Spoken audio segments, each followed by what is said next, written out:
Karon. Okay? So that kana siya nga principle, kailangan nato siya i-transfer, no, i-relay sa atong kliyente, sa atong investor. Ma'am, the best time to invest is really now. Napakita yung mga discarding. Ma'am, kung dili ka mag-invest karon, ma'am, mag-price increase na ba yung ma? Ano yung discarding na? Pwede man, wala ko tayong problem, Ana. But be transparent. Ma'am, ang atong development, ma'am, ang atong gina-eye for investment is PD 957. Now, when you say PD 957 is Presidential Decree 957, at any point of time na maunang-hunaan sa developer nga mag-increase na, ma'am, gitay, ano din na, git nato na mabunggan kayo mag-increase git na. It's because we could go as far as high as the sky ang value niya. Kay PD man mi, high-end man mi. Alright?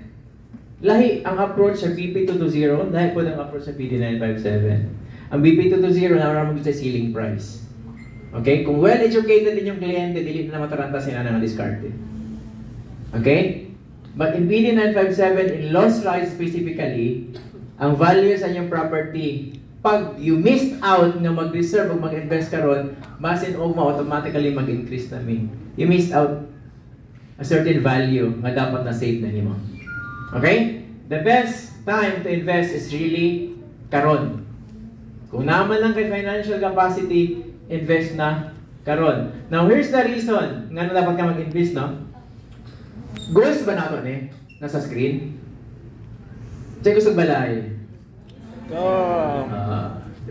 Baka magparapol, sir. Broker, real estate agent, pero walay balay, nagrenta lang. Karpentero, gabuhat og balay, pero walay balay.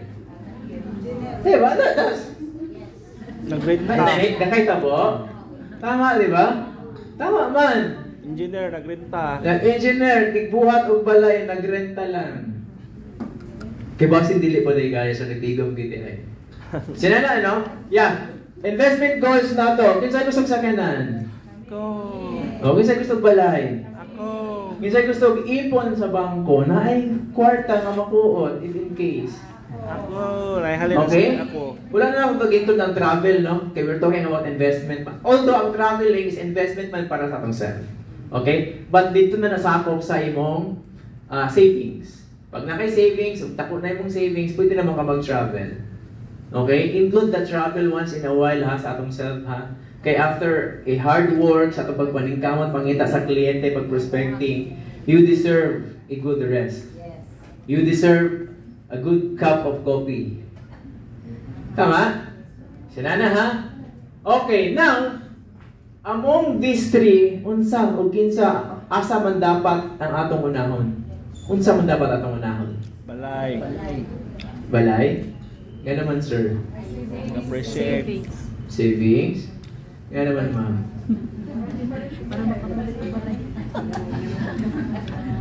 Dili nag-depreciate.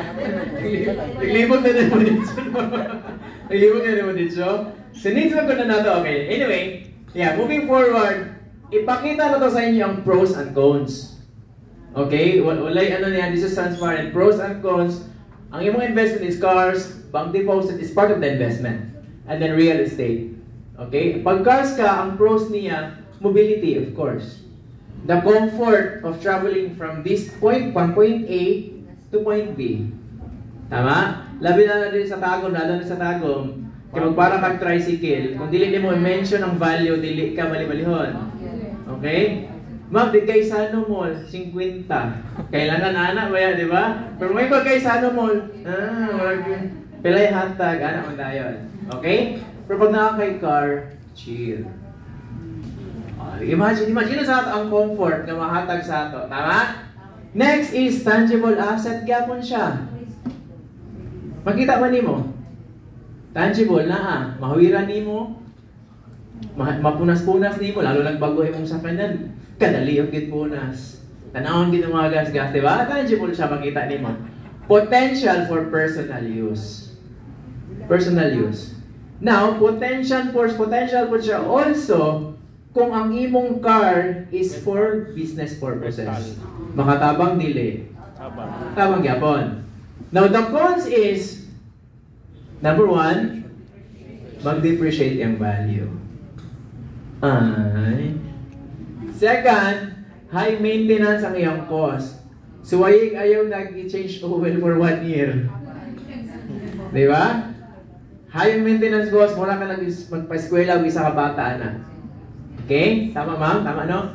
Limited income potential. Again, kung gamitin mo siya for business, ang iyang income na amang gyapon, pero not that much. Limited siya. Kung gamitin mo siya grab car, limited gyapon na iyang potential for income. Tama? Klaro ha?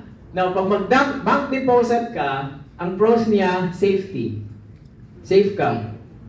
Okay? Pag naay magnakaw sa inyong balay, wala dito yung kwarta, nasa bangko. I'm safe. Kana lang ma'am, online hacking, wala na. Ang imong kwarta nga 1 million ma'am, wala nilang bilat na bilhin, 100 na lang. No? Liquidity. Ang liquidity meaning to say, from time to time, nako ATM card. Withdraw na lang po. Makuha na ko dito liquid ang akong kwarta. Tama? Versus sa sakyanan, ngayon pa na ako makwarta, pag akong ibaligyan sa sakyanan, or pag mukita ang business nga gigamit ako sa sakyanan. Tama?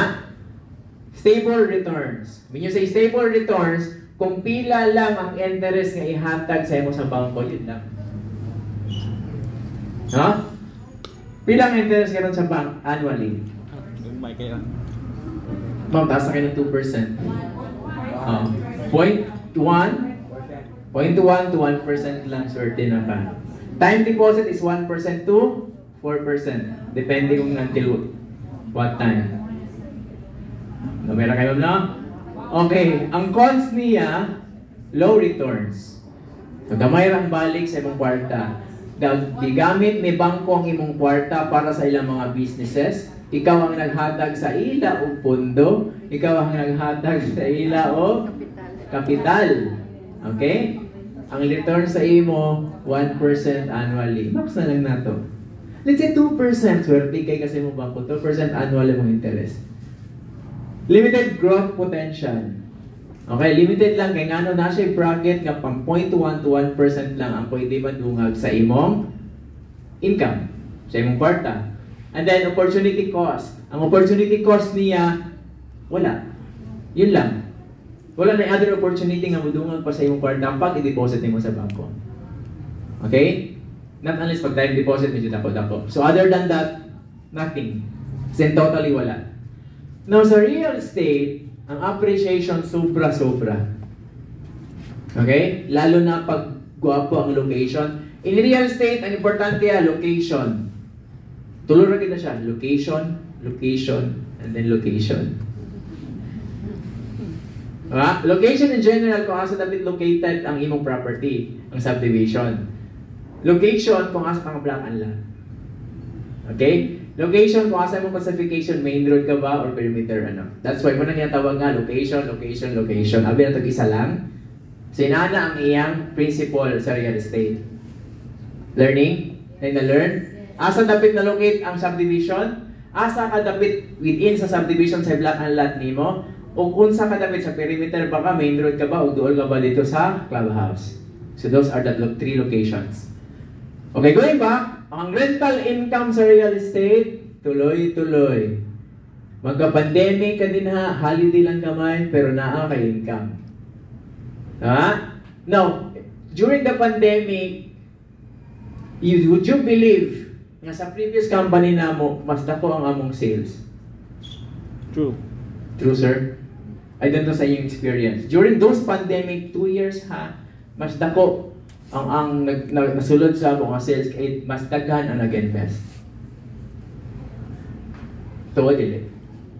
That's the power of real estate. It's because katong mga naanay financial stability, nag-invest sila sa real estate kasi they know na bababa o longer terms ba yata atong mga times. Okay? Tama? So nakasave sila on their own katong time. So that's the power of real estate. Next is leverage. Sus, balik-balik lang tayo ng leverage pumente, mamadunggan sa networking. The concrete example for leverage is sa real estate yun. Okay, taas di kayong value. Again, cons lang is illiquidity. When you say illiquidity, dili naman makita ang kwarta. Okay? Asa man imong kwarta? Daghan mo real estate, kanay mong gitumbang kwarta na. Sinala lang explanation, right? Dili siya liquid, wala gid kwarta makita. It's because it will take time man para tawagan na ma-convert, para ma-convert into money. Management hassles. Kapag nagpa-rental ka lalo, na ay mga hassles lang. Pero the higher the risk, the higher the value man ingim pwede mo sulod sa imo. Okay? Kaysa ka nang dito ka sa bangko, wala kay risk. Yan, narabuti mong income. Kaya depende naman na sa imong effort, di ba? Pero pag nakay management hassles, nakay rentals, gina-manage, na i-risk. Okay, because naman siya i-risk, na siya akong income mo sulod. Right? Mas higher na mo sulod. Okay, market risk also, depending, again, mag-fluctuate ang economic crisis, ang economic growth, dili nga nakataas. So, nala siya market risk ang part. And then, ang initial cost, really, sa real estate is medyo na-agi value. Ang initial cost in investing sa real estate is na-agi value. 10,000, 20,000, di ba? Whereas, pilang bank deposit na to? Open an account. 5,000 minimum. 1,000, 2,000. 2,000 naman yata checking. Na yata. 5 na ba? 5 tanan? Pero kung checking sa... Pero sa 2,000. So yan na. So, dugay na kayo. Kung may na-retain. May nalang edad no? Anyway, mas dako lang ang initial cost sa real estate. Okay? Yan na lang siya. Tapos ang DP, we're talking about dili lang sa reservation sa initial cost, no? Pati ang equity terms. Ang DP, kay 20% pa usually, ang pinaka-max. Swerte na kung maka 10% ang equity to 15%. Tama? Alright. Yeah, so, in comparison, ang summary, ang risk versus return, real estate generally offers higher potential returns. That's what we want, eh. That's what we want. Nga dako o potential returns sa ato versus sa nalang ka sa bangko ang car yung mag-invest. That's the explanation of the whole scenario. Pag-invest mo sa kotse, sa bank deposit, and then sa real estate. Okay, this is what we're talking about earlier. Diba? Sa pagbangko ka, 0.01 lang up to 1% annually. Now, return sa real estate is 3 to 8% annually. 8 times fold. Kabalo naman tanan, right? Kabalo naman tata? No. Ha? That was sir? So now you know, sir, ha? You're learning. Yeah. So ang risk noon sa bangko is very low. Sa real estate is medyo moderate lang. Moderate to high. And then ang liquidity, high. Ang liquidity din sa bangko, meaning to say, pwede naman mo madukot ng mong kwarta. But ang tendency po, pag time to time na kaya rin mo kuhaan ng mong kwarta, dali mo mahurot. Okay? Na-pro siya, kay ano man, makuha ka mo anytime, 24 hours. Ato lang ATM, as long as mag-disburse o kwartang ATM, then you're good. No? But the risk is, basta sa sige mo ka-withdraw, mawat na napod kang punto. Versus, sa liquidity sa real estate na medyo low. Low siya, and then ang value pag i-convert nimo o gimon mo siyang liquid is taas. Right? Okay, ang fees po minimal sa bangko, ang real estate medyo naan po siya price. Sa RPT, things like that. Medyo nalagay siya price. Pricey lang siya kamay. But then, aligned na siya kung sa iyang value ang atong isgutan. Okay? Now, tax implication, interest is taxed as ordinary income.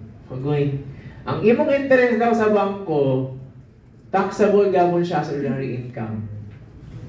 Tama? Ayan.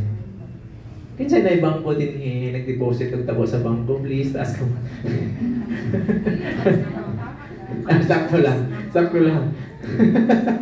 Si ma'am, no? So, ang imo ang na-interest na igatay sa imo, bayad na pa tayo mo sa tax. Tax na gapon pa ingon. So, murag, na-save lang imong tax. Tama?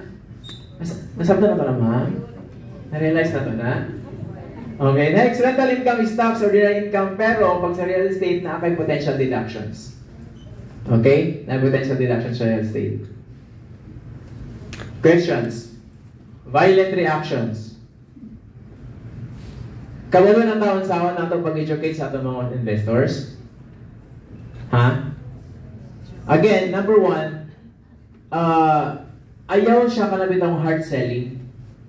I-hard sell lang nato ang kliyente. Usually, mga na, pag medyo frustrated na, i-hard sell nato ang kliyente ba? So, magiging, ano na i-reserve na yan, ana. Now, our aim is, kailangan ma-reserve siya, and then, kalami nagutan ng tuloy-tuloy, until such time na na-turn over siya, naalang gyapon ka. Di ba? Sa atong mga is, ang atong gina-aim is, para lang din ma-release ang incentives, magkakomta, o kaya na mag-back out after 6 months or so, ano ba? So, kailangan educate nato ang kliyente before nato siya isa lang ipa-reserve nato, pasign nato contract. So, educate nato, ma'am, mo ni imong kailangan mo ni ang take note, ma'am, nga mo ni imong monthly equity, magbayad ka na. So, kailangan to explain nato siya regularly. Dili lang kay one time lang, for the sake lang, mag-close ako ang deal. That's good. Yan ang itong mentality. So, let's avoid that, ha? Medyo kayo siya sa atong mga parsa. When it comes to professionalism is concerned, medyo alanganin kaayo. Okay? Now, I'm not saying, nag-back out yung visual kasi makinig, back out. So, no, so this is in general. Okay, moving forward. Kinsa na kaila kay Andrew Carnegie? Andrew Carnegie. Wala gyapon? Abasha Sevi. Mani siya karon. Si Andrew Carnegie is siya, ang industry nga siya gidya is sa steel industry. Siya nag-create ang first nga mga railroads sa United States of America back in the 1800s. Okay, nasa sa steel industry. Mao'y nagpa-billionaryo siya sa steel industry. Pero ang iyang quote, yung story is 90% of all millionaires become so through owning real estate. More money has been made in real estate than in all industrial investments combined. Gikan siya sa industrial investment. I-combine ang tanan industrial investment, tawagan na. Unsa pa yung mga industrial investment na to? So, steels, railroads, electricity. So, those are industrial investment. I-combine na versus a real estate investment, basta po ang real estate investment. So, nag-start siya sa steel industry, nag-upgrade up to nagbuhat siya sa yung real estate. Nasa sa real estate industry na. So, that's why, nga 90% of all millionaires in the whole world become so through owning real estate. Tanang tao mo po yun, man. Okay? Now, the wise young man or wage earner of today invests his money in real estate. If only during our times na ay mga educators of na ay nag-educate sa ato, masindagan na kita mga properties karon. Wala mo gitudlo sa eskwelahan, di ba? Tama, ma'am? Gitudlo sa ato, wala? Gitudlo sa eskwelahan. Ang gitudlo sa eskwelahan, mag-aral lang mabuti para magtrabaho. Makapagtrabaho. Di ba? Anak man. Ang gitudlo mo sa Chinese is lahi man. Okay? Build an empire para makatabang ka sa katong mga nanginahanglan. Create your own business para makatabang ka sa nanginahanglan. Okay? So that's why katong mga younger ones nga nasa atong downlines, educate nato nga you guys are in the right way, the right path kay namo sa real estate. Okay? Wala pa tayo pwede ma-invest karon maybe, but since naman ta sa real estate, well educated na ta sa informations. Okay? Why not, kung sa atong makuha ng mga incentives, mga commission, invest po nato sa real estate. Now, the best way, the fastest way para makuha nato na is because focus mo sa Los Rayos. That's the best way. Focus mo sa Los Rayos is mas taas ang incentives. Hello? Mabali na ka, ay katakatawa. Di ba? Mas mo incentive. So, kabangay lang ko ta. So, we're helping you guys nga na-create yung mga modules para ma-train ta. In fact, this is not the first time na module ang i-create, tama? So, naka-seminar na po ko sa uban, ma'am, from time to time. I think this is the 4th module na akong gatag sa inyo. So, if your realty wants to have a module or special training, do you think nga need ninyo sa inyong mga tao para matabangan mo, we could create that para sa inyo. Tailored fit. Okay? Kung gusto po ninyo i-run how to close the deals, na-run na namo. Kung gusto niyo mag-seminar tagan o truan na mag-seminar ta. Okay? Pero mag-focus mo benta sa Los Rayos. Dili ni magpabayad. Mag-focus lang nagbenta sa Los Rayos. So it's still May 31. Pwede pa na tayo habol again on Monday maybe, Michelle. Monday ang atong mga prospects na pwede pa na tayo workout. Again, we're still open sa negotiations kung namay mga prospects nga gusto muna mo tabangan. Okay, from time to time, ma'am, no? Medyo nagliwi lang ko sa pagpakulit sa iyo mo karon, ma'am. Mubalik ra ko sa iyo mo. Sinana, follow up ka, kumusta naman eh. Para po, matabangan po mo bitaw, na ma-energize po mo, ay, tuod no, naman nag-prospect, ako na itong balikan. So, ayaw mo ka bad trip kung mangulit mo sa inyo. Okay? Kaya at least, tabangan yung mga bata. Okay, whatever na mag-close ninyo nga deal, it's all yours. Tama? Never me nangayo sa inyo or anything else. Pag mag-close ako ng deal, ako nag-close ano yan. Walang ganun. So whatever the agreed amount or value or percentage na para sa inyo, it's all yours. We're here para tabangan mo. Okay? Questions? Yes, sir. Very good. Nandiyan ko ano na yung tanong. Clarification lang, sir. Yes, Kasi sir. kanina, comparison of the bank and return of real Okay. estate. Napunta to 8% annually. Samantalang sa bank, 1% annually. Annually. Yeah, po. Is it safe to say sa client na your investment with real estate will reach until 15% annually? More, sir. More. Because of PD 957. Yes, sir. More. Thank you. More. If in a year, sir, no, for instance, may 9 point in a year ng development niya magsabay-sabay, more than 8%, sir. Leverage. You all guys know, kaya gina-feed mo naman sa inyong information kung saan may tabo sa area, right? So, kamulo mo. So, kung nanay development, automatic, mataas ang value. Tama? Now, we are donating some of our properties para matabangan ang development sa Los Rayos. Dili lang para matabangan in such a way, no? Para mo-increase ang value sa Los Rayos. Okay, the moment na mag-increase ang value sa Los Rayos, it's us will also benefits. Tama? Tama. No, gilatag naman ako based on our presentation sa PTS, ang iyo central namo ang plan. So, dili makabuot pa sa mo sa zoning ang local government unit. Okay, it's us, kami kung unsa mong gusto nga buhaton sa area namo, mo'y ilang sundon. Sing ana ang among agreement. Kaya uban ba properties is ay kani industrial zone lang ni siya, kani real estate residential zone lang ni siya, kani siya agree lang ni siya. So sa amo in our case, from time to time kung nami changes ka buhaton namo, amo lang ang isubmit sa city planning and then the city planning will approve whatever the changes may be. Okay? So tanan area din na is for property development din niya sa sir. Plus ang surroundings pag yun, ang sa area pag yun, is na yung mga development, hinay-hinay. Okay? And then, we are good with, we have good relationship with the local government units po. So from time to time, they're feeding us informations, what's in their plates. Kung unsay mga bago sa ila, ginafeed po na nila sa amo. So kung unsa po ang ginafeed nila sa amo, ano po ang ginafeed sa inyo? Hilom lagi kayo ito. Gutom na? Gutom na? So anything you need to know pa about investments? Real estate investment lang sir, ayaw lang itong mga networking nga. We still have time while going sa atong sa food i-serve. Last there. Sige sir. Kami bago pa lang. Okay sir. Dirimi sa R&E kay Uy, ganun ko kay sir. Consistency sir sa mga trainings. siya sa now. Ako sir is a former OFW. Okay.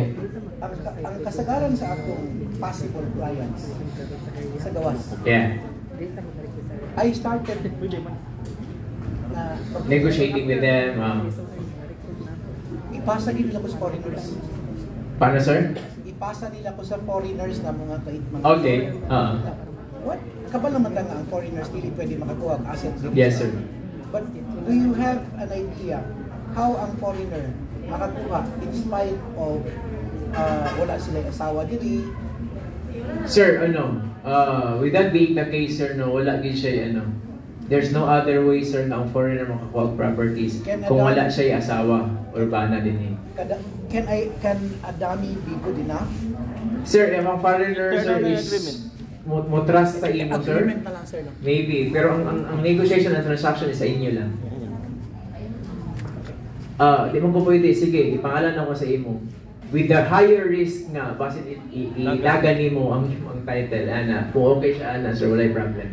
That's the only way, kay there's a no way, reason manggod nga ang foreigners or makaunong land din. Unless condo. Unless condo, sir. Ang condo po, sir, alam mo sa certain percentage lang po, dili po tanan. So, 30% lang ang allowable sa ila sa mga foreigners na mo-own o Ang tawag magud sa condo is what we call air lots, magud na siya. So, air lots, hangin lang ang lote. So, na sila'y allotted percentage lang nga pag ma-reach na itong percentage, sir, dili na sila magpasulod. Kailangan manggod Filipino-owned gyapon ang magpuyo ang mag-reside dito. Sige, okay, questions? Any questions about real estate or even Los Rayas? We could cater that. The more na Los Rayas niya pangutan na ganahan mo.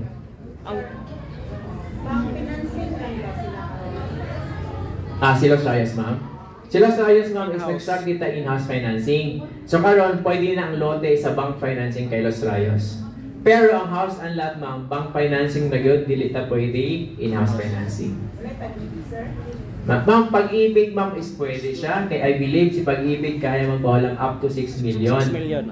Pero, individual processing na ma'am. We can provide you whatever the needs ni Pag-ibig on the developer side. Pero individual application sa kliyente. Pwede na gyapon, ma'am. Wala problem. Again, ang lote is pwede na siya sa bank financing, ha? So, accredited na karon sa BDO and security bank. So, nadungagan na tag security bank. Accredited na ta. And we still are being accredited pag-accredit pa ta sa uban kapot. So, karon formally, bangko na to is si BDO and then security bank. So, pwede na ang lote sa bank financing. 2080 lang siya. So, pag na ang model house, maybe that's the time na pwede nila babaan ang equity term. Pwede may mong 15% na lang. So, as of now, 20% na itong gina-offer. So, we're cooking something also this coming June. June naman di karon, mid of the June, we're cooking something, magpa-event me. And then, para mahatag na mo ang accurate announcement din na mo sa to when is the model house really gonna be constructed, kung kanos i-turn over po ang clubhouse para magamit na nato, kung kanos ang accurate time po nga ang electricity o ang water is masulod na. So from the time being, dili pa lang mahatag sa inyong informations. So we're just also gathering the complete information kung kanos agit siya, kay dili mong gutang mo na siya control na mga third party. Answer, ang pag-construct sa model houses, kung kanos magamit na nato ang clubhouse, kung kanos makabit ng electricity and then also with the water. Yeah, so naatay event, upcoming event, nga schedule nga gina-cook na mo this coming June, mid of June. So we're gonna invite you also sa another venue maybe. So we will keep you posted sa Tanan Jesus pag nato. Wala na violent reactions? Na may impending na Dili makakaon ang dili mangutana, ha?